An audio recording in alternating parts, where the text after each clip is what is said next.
Of other people who definitely have grit, definition of it. Johnnie and Stefan, who are about to row across the Atlantic. They will be travelling between Portugal and South America. They're part of a 3-man team, actually, who will be rowing non-stop. And they're just about to set off from Portugal. They're also attempting to break a world record while they're at it. Morning, just describe where you are at the moment, guys. Good morning. So we are sat in our little apartment. We're just in front of the laptop with bags and bags and bags of gear that we're organising to go on the boats are surrounding us. And when does it all start?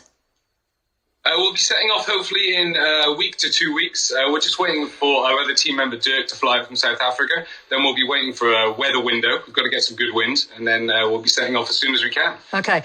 I mean, all these challenges, so impressive, but also complete madness. So why did you want to do it? I mean, I guess the motivating factor above it all was to raise funds for Dementia UK. My dad had dementia for 20 years, and my mum took care of him for all of that time.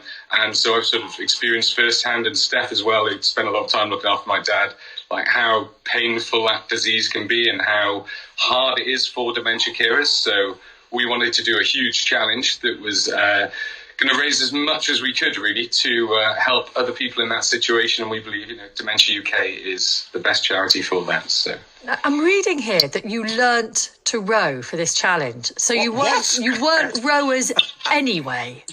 Never rowed in my life. What? Never even been on a rowing machine before we decided to do this. I mean, the insanity just kind of, just triples when you say that. So why rowing in particular? It's a big challenge, so it really focuses the mind, and it's something that's okay. There's a few people that have done it. There's a few things going on in the world around that, but this particular challenge we've chosen to do is a real rarity. So, I mean, if sailing, you're going to let the sails do all the work. Obviously, an engine, you're going to let all the engine do the work, and we wanted to really put ourselves through something. Yeah. So. Rowing it was. And what is different about this particular challenge? Is it the route or what is it? Well, it's the fact they're not rowers. So the route we're taking is actually quite rare. So we're going mainland to mainland, whereas most other rowers would go island to island. So we're about 1,000 miles further than which most Atlantic crossings would go.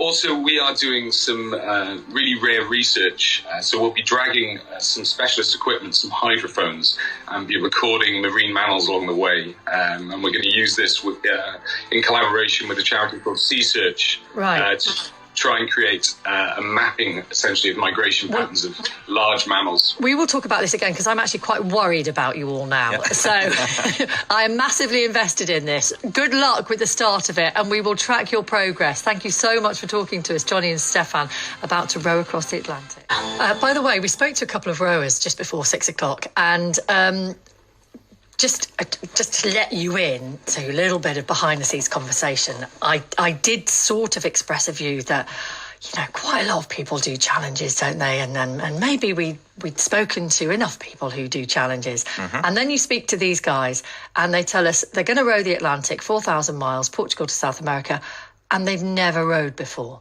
They learnt to row in order to do this challenge. And there is a whole level of jeopardy now in this challenge. It's fantastic. That I am buying into. Yeah.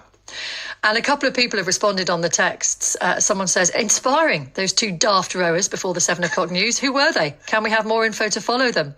And Johnnie and Stefan. Johnnie and Stefan. Someone else says, and Dirk from South Africa. Someone else says, can we donate to the Dementia Rowing Challenge? Boys, yes. So the website to go to find out more, and they're going to be doing some scientific research as they go as well, is Forget Me Not with a K. forgetmenotcampaign.com. forgetmenotcampaign.com. And I am pledging now to follow the three daft rowers as they cross the Atlantic. You can't call them the three daft rowers, although I feel like you are now going to. I think so. It's a bit like the four non-blondes, the three daft rowers. So we will chart their progress. They're brilliant. Best of luck to them. They're just waiting for the weather to clear to see when they can actually set off. So it might be in the next week to kind of 2 weeks. Again, slightly. I'm reading yet more about the daft rowers, which is making me love this. story more and more. So already we've discovered that 2 of the 3 never rowed before, never got on a rowing machine before. So that's something that's new to them. One of them, Johnny, suffers from terrible seasickness. These guys, I love these guys. We love them. Go on, daft rowers. He suffers from terrible seasickness, has never changed a light bulb. That won't be relevant out there. Well, there'll be some kind of technical requirements, I would have thought, in sailing a boat across the Atlantic. That's the least of your worries. Maybe. Yeah, we're fully on board with them now and fully behind them. What's the time? Oh, it's 7:30.